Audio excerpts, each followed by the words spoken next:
Right, so hello and welcome back to Books and Things, and today I'm going to be doing what is always one of my favourite videos and talking about my favourite books of the year.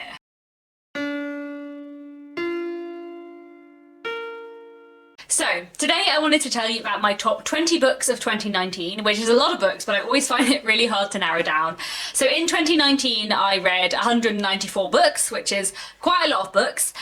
68 of them were books I read for work. If you don't know, I work in a publishing house. Obviously I'm not going to be including any of the books that I have worked on or read for work in any way in my favourites video, but that leaves me with 126 books to pick from. So not including any rereads.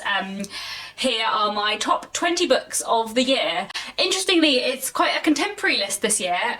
There are only actually 4 classics on this list out of 20 books, which is not very many, and 3 of them are by the same author, so I feel a bit sad about that. I feel like I haven't discovered as many new classics this year as I would have liked to, because I feel like this is a surprisingly modern list for me.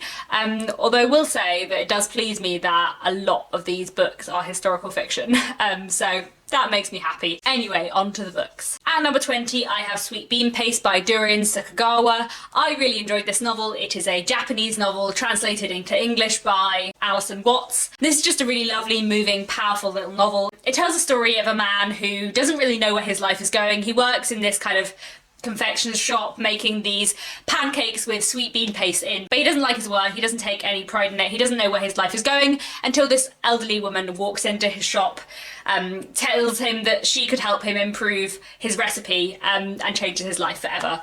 Really powerful, really lovely, cannot recommend enough. At number 19 I have Hot Mess by Lucy Vine. This is the funniest book I have read this year, and this tells a story of a young woman called Ellie. She's 29 years old. She is single and quite happy to be so, but the people around her don't think that she is happy, especially as there are various other elements of her life which aren't quite coming together. She doesn't super love her job. Her mother died a year ago and she's really struggling to come to terms with this, and she's slightly struggling with the very different paths that her and her friends have chosen in life and the clashes between them. This book is incredibly funny. Like I said, it is the funniest book I've read this year, but as well as being incredibly funny, it's also got brilliant character development, really fantastic character relationships, and some really moving and powerful moments. I would highly recommend this. At number 18 I have Artist of the Floating World by Kazu Ishiguro. I love Ishiguro. He is an absolutely fantastic novelist, and I really love all of his books. It is set in Japan just after the Second World War. It tells the story of a painter looking back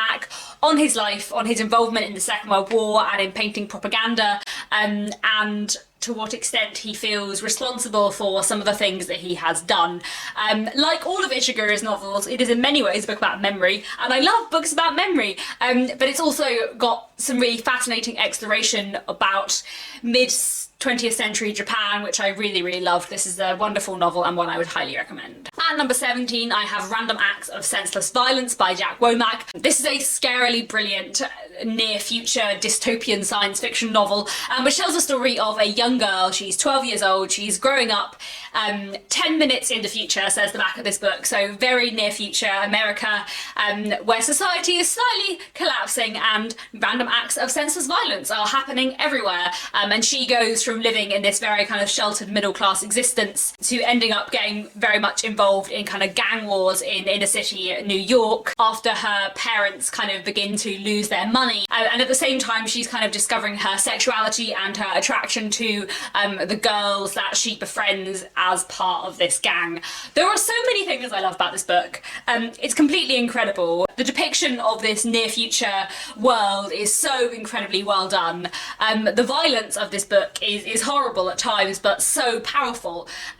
But what I think is the most incredible thing about this book is the characterization, and the way the main character Lola is developed and changes over the course of this book is just incredible. Like, because she does change hugely over the course of this book, and yet it feels so incredibly believable. This is very much a kind of weird coming of age story in all of the best ways, and I love this a lot, and I would highly recommend it. At number 16 I have Exposure by Helen Dunmore. This is a brilliant sort of domestic spy novel set in the 1960s. We follow this couple, Simon and Lily, and Simon's ex-lover Giles, and what happens when Simon, who is a clerk in a kind of minor civil service secret intelligence position, gets involved in things way over his head and gets accused of spying, and then the life that Lily and Simon have built together sort of tumbles down. This book is incredible in many ways. I think its exploration of love is fantastic. Its exploration of bisexuality and the difficulties people faced in same-sex relationships in the 1950s and 60s is done fantastically. I think the way this book looks at the Cold War and the atmosphere in Britain during the Cold War is just brilliant. But above everything else, I think that just the characterization in this novel and the plotting is incredible. Lily, Simon and Giles as the three main characters are so well done, and Lily especially, who in the first half of the book sort of is a little bit in the background, in the second half of the book is just an incredible character. I love this so much, and I just highly recommend it. I can't wait to read more by her in the future. At number 15 I have Assassin's Apprentice by Robin Hobb. This is a fantasy novel that I listened to on audiobook. It is one of the best fantasy novels I've read in a really long time, and I just really enjoyed it. We follow in first person perspective this young man from his boyhood into his sort of late teenage years, who is known usually as just Fitz or the Bastard. He doesn't have his own name, and he is the illegitimate son of a prince of the realm in which he lives, and so he is taken as a young boy to the castle with the royal family, who he is sort of both part of and not part of, and then he is kind of trained to be an assassin and a spy, and it is absolutely incredible. There are so many things I love about this book, and the world that Robin Hobb creates in here, the fantasy world, is so well done and so interesting. It reminded me in many ways of The Name of the Wind, I think, in terms of being a fantasy novel that has all the things I want from a fantasy novel, a wonderful world and a fantastic magic system, but also has such fully fledged characters and such beautiful writing and a really compelling narrative. So really love this novel, and I can't wait to read on in the series. At number 14 I have Daisy Jones and the Six by Taylor Jenkins Reid. I love this novel a lot. This is another one that I listened to on audiobook, and this book is set up as interview transcripts with this mythical fictional band from the 1970s called Daisy Jones and the Six. All of the people within this band and what happened that led to the band breaking up in the late 70s. I love this book a lot. I think the way it writes about music is incredible.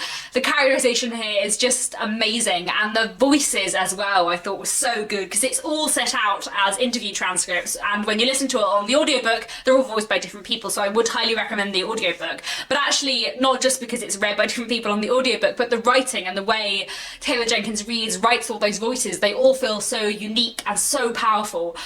This book is so intelligent and compelling and kind of explores love and music and the kind of complex relationships that can come from music in such a wonderful way, and also looks fantastically at the 70s and kind of the rock and roll scene in the 70s. Looks really powerfully at addiction as well. There are so many things I love about Daisy Jones and the Six, and I really can't recommend it enough. At number 13 I have another Taylor Jenkins Reid novel, The Seven Husbands of Evelyn Hugo, which again I listened to on audiobook. Like Daisy Jones and the Six, it focuses on fictional celebrities in the mid to late 20th century and into the 21st century. So it follows this young woman who is a journalist who is summoned one day to the home of this great film star, this aging film star Evelyn Hugo, who has been married 7 times, and she says to this young woman that she wants her to write her biography and begins to tell her the story of her life. So it's a story within a story, which I love. Has a very similar setup to The 13th Tale. Any of you who have read The 13th Tale might be noticing this. Definitely a lot of similarities between them. Would highly recommend this if you're fans of The 13th Tale.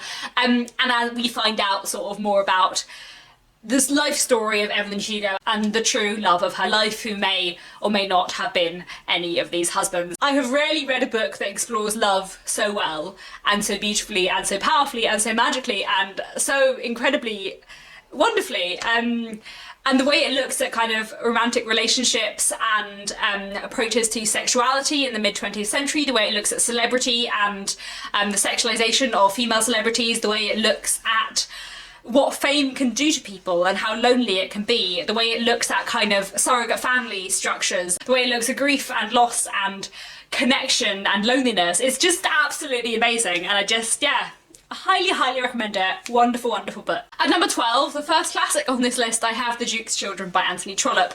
This year I was doing an Anthony Trollope project where I read a book by Anthony Trollope every month, or at least I read 12 books by him over the course of the year. So there are 3 Anthony Trollopes on this list. The Duke's Children is the 6th book in Anthony Trollope's Palliser series. I did do an individual book review on it, so I will link that down below, and that is spoiler free as well.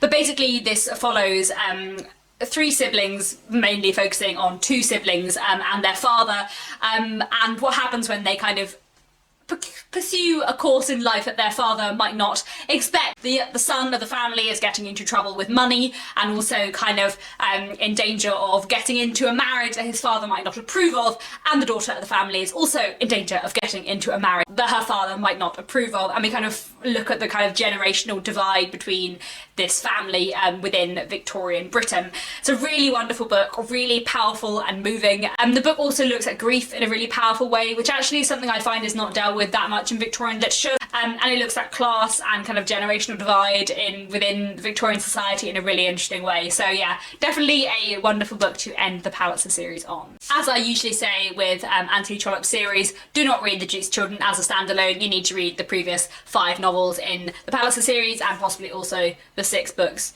in the Barsetshire Chronicles before you get to The Duke's Children. At number 11 I have Now We Should Be Entirely Free by Andrew Miller. This is a wonderful historical novel that I read earlier on in this year. I was following along with the Walter Scott Prize to a certain extent, and this was shortlisted for the Walter Scott Prize. It sadly didn't win, though I really wanted it to, because it was amazing. So this is set during the Napoleonic Wars, and we follow a young man, a soldier, who is sent back from the Napoleonic Wars with an injury. As he recovers, he begins to travel around Britain, and we soon discover that there are people on his tail who are chasing him because of something he may or may not have done during the war. It is an incredibly powerful book. The way this explores this particular period in history is just wonderful. The characterization and the character development in this is really clever. It's incredibly engaging and dramatic. The writing is beautiful. I love the ending and the characters that the main character meets towards the end of the book. So yes, I would highly recommend this novel. Just an absolutely incredible book, and I'm so glad I read it. At number 10 I have Miss Ice Sandwich by Meiko Kawakami. This is a wonderful little Japanese novella that I read way back in January and really loved, and it tells the story of a young boy, sort of preteen, I think he's about sort of between 10 and 12, and he goes to the local convenience store sometimes and sees this girl there, this young woman who he has nicknamed Miss Ice Sandwich because she serves ice sandwiches, and she looks very different to everyone around her. She wears lots of makeup and just doesn't look like anyone else that he has ever met, and he thinks she's really cool, though a lot of people seem to have a problem with her. And it follows partly his kind of little teenage crush on her, but also his friendship with this girl at school who he knows. And we also look at his relationship with his mother and also with his grandmother, who is very ill, and how that affects him. There are a lot of things I love about this book. I just found it incredibly moving and powerful. I think it's a really sweet, lovely story, but also for a really tiny book, it really packs a punch. I just think it's incredible and I love it, and I really highly recommend it. And it's so short that it will barely take you any time at all. It's a really beautiful, lovely read. And yeah, just incredibly moving. I loved it. At number 9 I have Deerbrook by Harriet Martineau, my only Victorian book on this list that is not by Anthony Trollope. Alas, I don't know what happened this year. This is a very early Victorian novel set in the town of Deerbrook, and we follow many characters who are kind of linked by living in this town, particularly 2 sisters who move to this town at the beginning of this book to stay with some distant relatives. Without kind of realising it, they end up in the middle of a big family feud between their relatives and the family who live next door. We follow the sisters' relationships with each other and with the men in their lives, and also with the town, and we look at how the town treats them. This book really interestingly explores kind of gossip and the danger of gossip to people within the Victorian period, and the kind of damage that words can do and what they can lead to. And it's also about kind of marriage and family relationships and love and trust and friendship and sisterhood and so many things. It is a truly amazing novel. In many ways, I feel that Deerbrook is Middlemarch, but better. Bear with me. I know a lot of people love Middlemarch. I don't love Middlemarch. George Eliot's writing is not for me, but Deerbrook deals with a lot of the same themes as Middlemarch in terms of looking at marriage and small towns and small town life, and the kind of claustrophobia sometimes of small town life, though I think Deerbrook is a smaller place than Middlemarch. But I really loved the writing style, where I don't love the writing style in Middlemarch, and I felt fully engaged with the characters, which I don't tend to do with George Eliot. Like, Deerbrook was so engaging and so well written, such a compelling read with so many really powerful moments and so many characters like torn between various different things. I thought it was so incredible. And yeah, I would highly recommend it, and I can't wait to read more by Harriet Martineau in the future. At number 8, I have The Bedlam Stacks by Natasha Pulley. This is her second novel. Her first novel, The Watchmaker of Filigree Street, is one of my favourites of all time. And The Bedlam Stacks tells the story of a man called Merrick, who through various circumstances ends up going on a trip to Peru to kind of track down a particular plant with a kind of old colleague of his, and we follow what happens in Peru, where him and his travelling companion meet another man who is to guide them through Peru in the 19th century, and what happens when Merrick gets to Peru and everything starts to go a little bit weird in a slightly magical way, which is one of the things I love about Natasha Pulley's writing. I love this a lot. I think it's a fantastic novel. It's really beautifully written. The way this conjures up like 19th century Peru is just incredible. The atmosphere of this book is so good, and it, like all of Natasha Pulley's books, it is so like character-led and so fascinating, so detailed and like precise and subtle, but also with such a gripping plot, which I love a lot. I would highly recommend this. It's a fantastic book. I will say that I think you should read The Watchmaker of Filigree Street before you read this, because there is one character from The Watchmaker of Filigree Street who appears in this, like not in a huge way, but I think you'll get more out of this if you've read The Watchmaker of Filigree Street first. But yeah, this is an amazing novel, would highly recommend. At number 7, I have The Claddagh Rings by Anthony Trollope. This is a wonderful Anthony Trollope novel that I read in December and just really enjoyed. It tells the story of a young man called Harry Clavering who is torn between two very different women. One is his sort of new love and one is his old love, who has come back from his past after having jilted him many years before. And then there is a subplot with Harry's sister and kind of her potential love affair as well. I love this book a lot. I think it's really compelling and really enjoyable. It's a lovely story, a really great place to start with Trollope because the plot's a bit simpler than in some of his other books, but it also has all of his like interesting characterization, fascinating exploration of morality, and main characters who don't always do the right thing, but you also kind of understand why they're not doing the right thing in such a powerful way, which is one of those things Trollope does so well. And as well as Harry being such a fantastic character, the two women he's torn between, Florence and Julia, are incredibly well developed in their own right as well, and you really like both of them, which makes it quite hard for you to know what you want Harry to do at times. And then as well as that plot being amazing, the subplot of the novel with Harry's sister was absolutely incredible and very powerful and moving, with some really like beautiful speeches that I didn't expect to come from this like thing that at the beginning of the book just seemed minor and suddenly became this like incredibly powerful thing in the book. I loved it so much.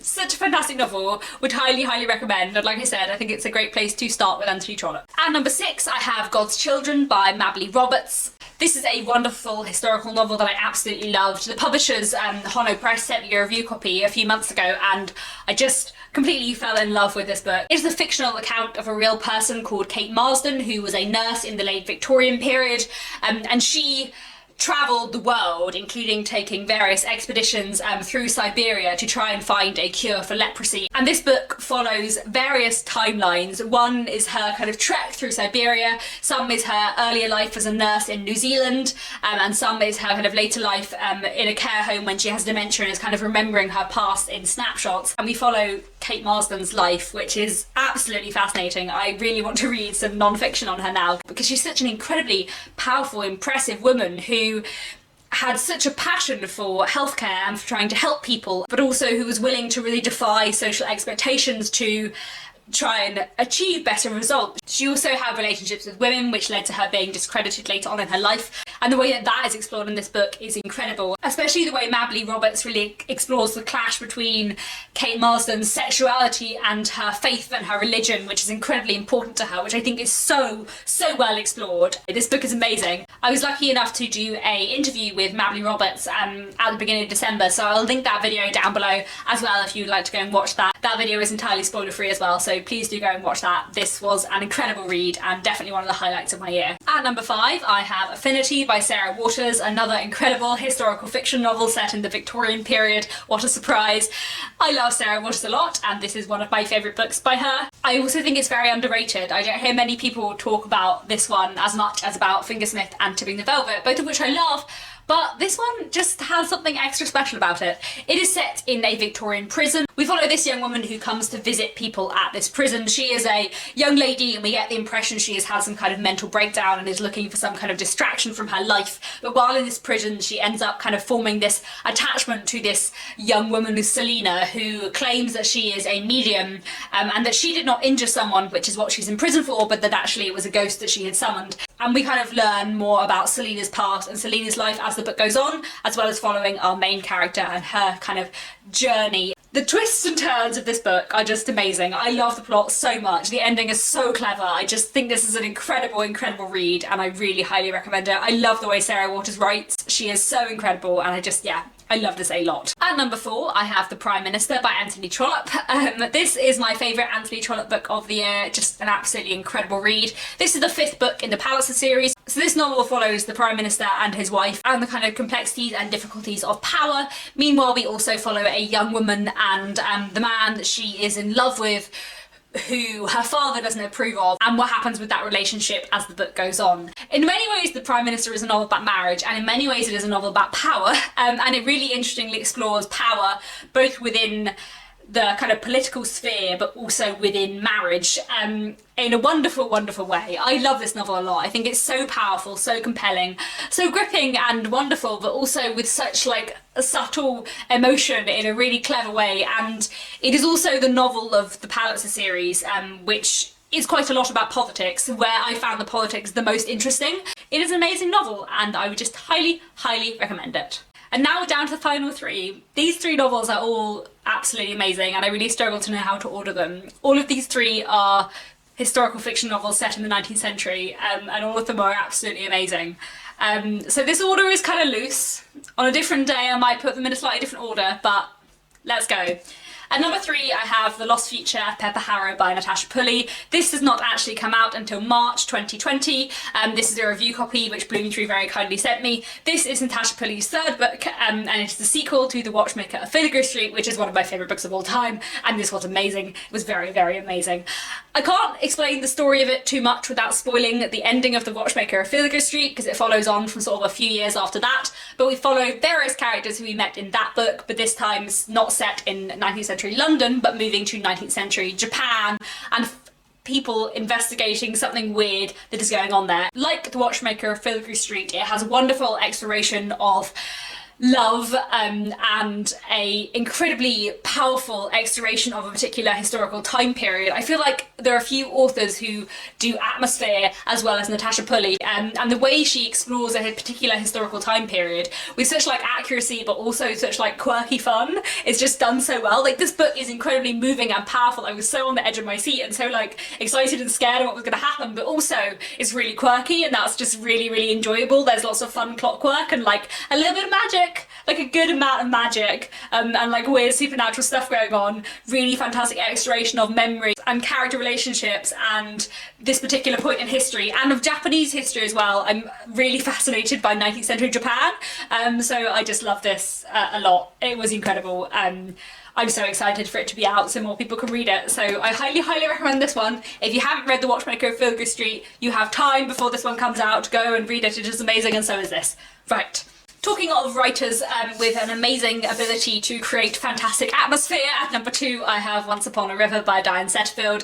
This is Diane Setterfield's new novel. As some of you will know, her first novel, The 13th Tale, is my favourite contemporary book of all time. It is my favourite book that was not written in the 19th century, which is saying a lot. And this is just amazing as well. This is a historical fiction novel set in the 19th century, set all around the Thames, particularly around what happens after one event one night where at an inn on the River Thames upstream outside of London, this man and a young girl crash through the door of this pub. The man is injured, the girl seems dead, and everyone is fairly certain that she is dead until suddenly she takes a breath and doesn't seem to be dead anymore. The man who was carrying the child found her in the river. He doesn't know who she is. No one knows who she is. But various people begin to like lay claim to this child, and we follow everything that goes on from there. This book follows a lot of different characters, but really wonderfully manages to weave all of them together in this really clever way. Like everything by Diane Setterfield, it is wonderfully written, so rich, with such wonderful atmosphere, such brilliant characterization, such like fantastic love of words and storytelling. I love this so much. It's such a wonderful read. I think I read it in one day when I was on a holiday in April, and it just really took my breath away. It's such an incredible read, so compelling, such like fascinating exploration of this historical time period as well, with so many rich, vivid characters. I would highly, highly recommend it. It's just wonderful. But my favourite book of the year is The Wonder by Emma Donoghue. This is another historical novel set in the 19th century, this time in 19th century Ireland, and we follow a nurse called Lib who is sent off to Ireland, to this small town, to look at this young girl, Anna, who claims that she has not eaten for months. And Lib and this nurse from a local nunnery are kind of there to watch Anna and basically to check whether or not she eats, and to check if she is a miracle, a wonder, or if she is a lying girl who has deceived the people around her. This book is incredible. It is set across 2 weeks and it is so intense. I don't think I've ever read a book that is quite so intense. It's so powerful and so clever. The characterization is done so well. The pacing is just like amazingly, wonderfully spot on. And this book is so like, it just draws you in so much. I love this a lot.